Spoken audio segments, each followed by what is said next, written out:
I just wanted to make a quick video to understand how to use your coded interviews to gain insights across the larger set of interviews that have been done in class and by you. So I have given you other videos already, but in this one I'm going to use a kinetic process where you get to actually maybe do something with your hands, and that might be useful for those that like to do things with their hands a little bit better. So we're going to assume that you have done your interviews and you're looking at the interview summaries of others, and you are able to, from those interview summaries, you're able to classify people as whether they are aligned with your customer segments and whether they are aligned with your value propositions. So, so you're going to look at the interview and you're going to say, is this person, the first hypothesis on customer segments is that low experience is more important, is a driver of people interested in this. So you're going to say, is this person a low experienced entrepreneur or high experienced? Now, when you're talking about entrepreneurs that have done this in the past, you might be thinking about when they started their venture. So you're going to classify them whether they're low or high experience. In the spreadsheet, you put a 0 for high experience and a 1 for low experience because you think low experience is the ones that you want. So that's in your customer segment. In this case, we're going to say, well, let's just say that you're going to have a piece of paper with the name of each entrepreneur on it, and you're going to color their piece of paper blue if they are low experience and color it yellow if they're high experience. Likewise, you're going to look at whether they are high growth or low growth. So if they're trying to grow and they want to become a big company, you're going to say they're high growth, or if they look like they're trying to just have a lifestyle business, which is nothing wrong with that, you're going to say that they're low growth.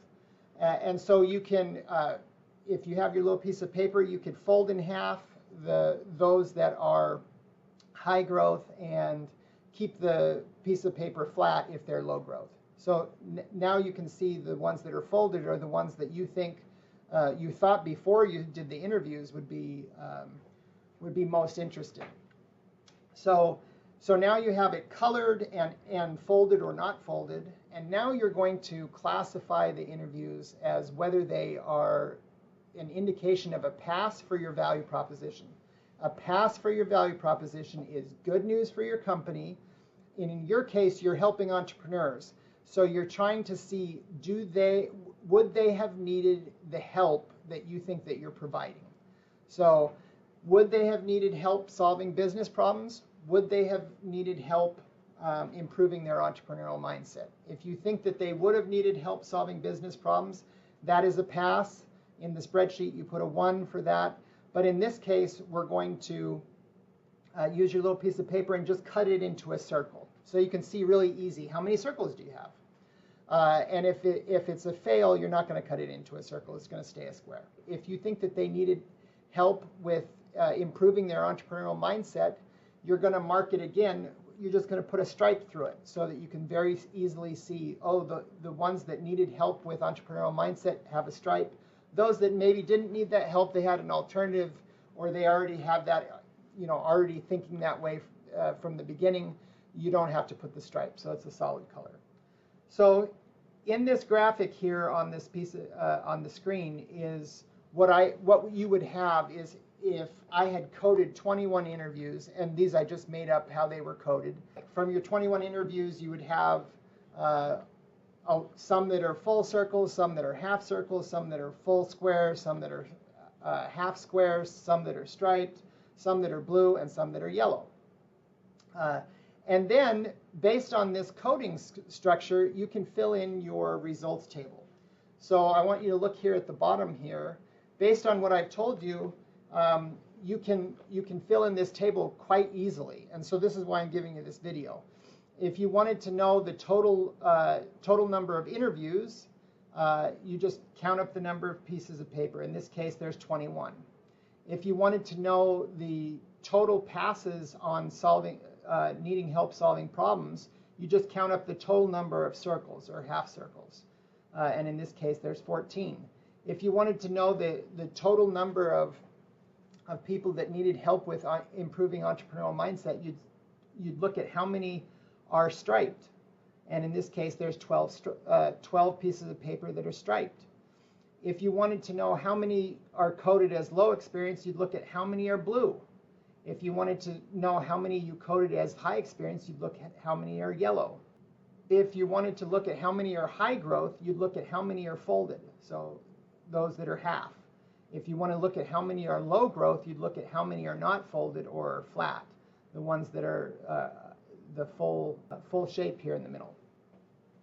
Then from that, you can see, you can break down the numbers into smaller subsections. Like, for example, how many are low experience, but they indicate that they needed help solving problems? Those are the blue circles.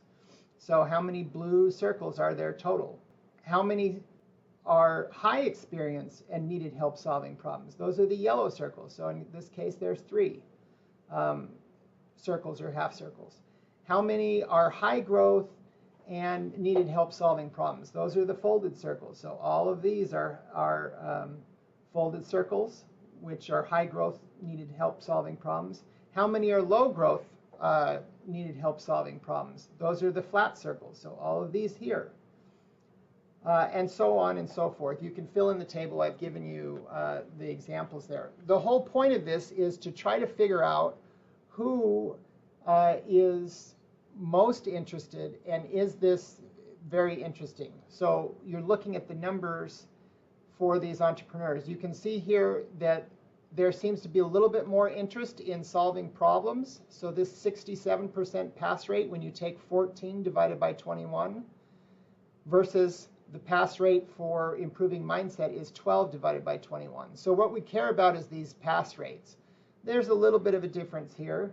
But then when you compare some of these other numbers, you can see that among solving problems, those that are low experienced versus those that are high experienced, there's quite a big difference.